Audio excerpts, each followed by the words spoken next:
So the second question here is going to be, will Joe Burrow be a bust?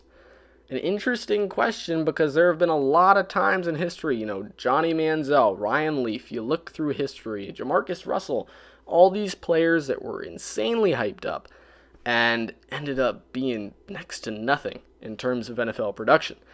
So the Cincinnati Bengals haven't won a playoff game since the early 90s, and yet many Bengals fans remain hopeful that the addition of a single quarterback will change that history, and you can't blame them.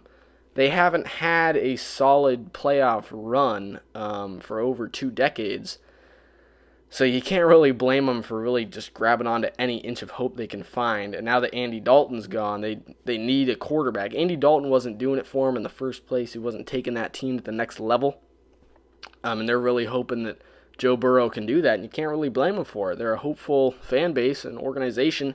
They've been hanging in there. They deserve to see some success out of this team.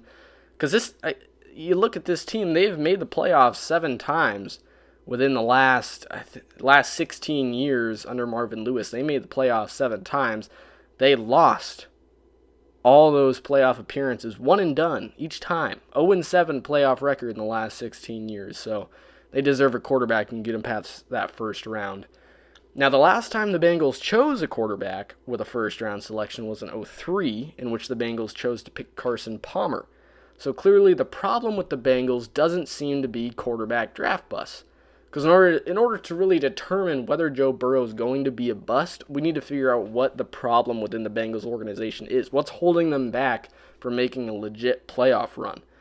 And clearly, considering Carson Palmer is their only first-round quarterback pick within the last 16 years, they don't seem to have a big problem with quarterback draft busts.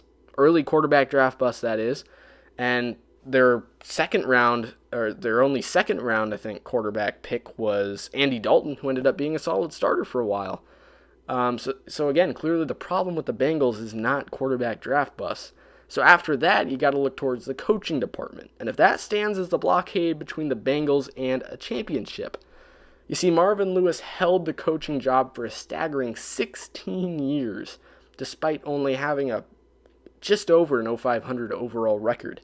Fairly enough, though, Lewis led the Bengals to 7 playoff berths. The flip side of that stat, again, is when you remember that the Bengals lost all 7 of those playoff berths, causing Lewis to have an 0-7 playoff record as the Bengals head coach. I don't know how he was head coach for that long, but he was. So 2 things are brand new for the Bengals. They chose a first-round quarterback for the first time since 2003, and they have a new head coach for the first time since 2003. They hired him last year, but you get the gist. He's pretty fresh considering they only had 1 head coach in the 16 years before that. So maybe, just maybe, this could be a recipe for success. They haven't seen this in a while. But, last time they saw this, kind of a repeat in which they hired a new head coach and drafted a first-round quarterback right around the same time, the Bengals only made the playoffs once in the 6 years following those blockbuster moves. The next time the Bengals had a major switch at quarterback was when Andy Dalton was thrown into the starting role, and impressively, that resulted in 5 straight playoff appearances. Sadly, though, that also resulted in 5 straight wild card playoff losses. 5 straight years, 5 straight one-and-dones. I don't know how I could survive as a Bengals fan making the playoffs 5 years in a row and losing the wild card round 5 years in a row. But props to you guys. You're really hanging in there. Clearly, despite what the Bengals have done, history has not been on their side. So, could a switch at head coach and a quarterback change this? Could a quarterback change make this all the better? And considering you're doing the head coach change too, is it going to make things better?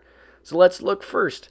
Who is Zach Taylor? Is he a good coach? He's had a long coaching history, but not an extremely impressive one.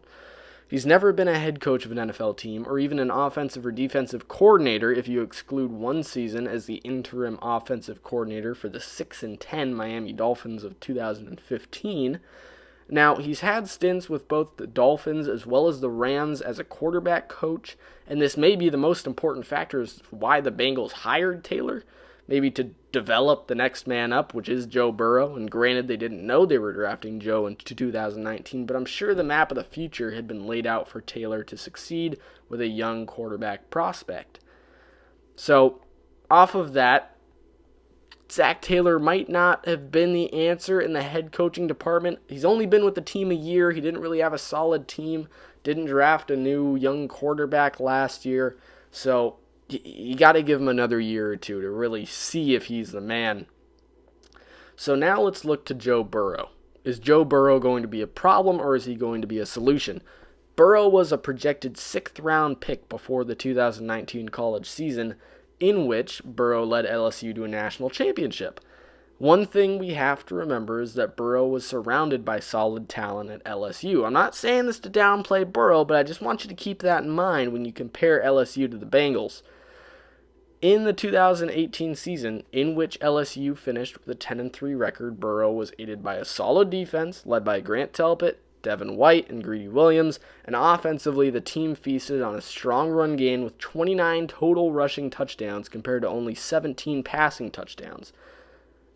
Don't get mad at me yet. Just keep listening. I'll get to the 2019 season. Don't worry. Joe Burrow played solid with a sub-60 completion percentage, 16 touchdowns to 5 picks. Not bad. It was his first year with LSU. Joe Burrow was also aided by wide receivers Jamar Chase and Justin Jefferson, who went on to be a first-round pick for the Minnesota Vikings.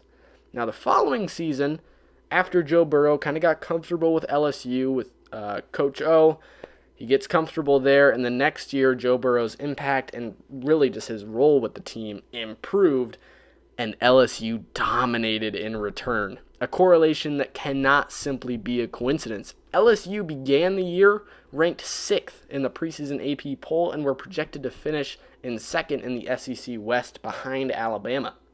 The Tigers secured an undefeated regular season that included wins over top 10 ranked teams Texas, Florida, Auburn, and Alabama. In the SEC championship game, LSU defeated Georgia to win their first conference title since 11. LSU was ranked number 1 in the final college football playoff rankings of the season, earning them a spot in the national semifinal game to be played at the Peach Bowl. They dominated 4th-ranked Oklahoma in that game, 63-28, to advance to the CFP championship game, and there they defeated the defending national champions Clemson 42-25 to secure LSU's 4th claimed national title in school history. The second undefeated champion in the CFP era, and the second 15-0 undefeated season among any team in the modern era, pointing to their dominant performance against a historically difficult schedule. Many have called the team the greatest in college football history. Again, that dominant performance against a historically difficult schedule. And who was the quarterback? Joe Burrow. The greatest team in college football history. And Joe Burrow won the Heisman while doing it by the largest margin in history of the Heisman Award. He also set the passing touchdown record with 60 and the highest passer rating with a rating of 202.0. Seemingly, Joe Burrow and bust are two terms that cannot be put together.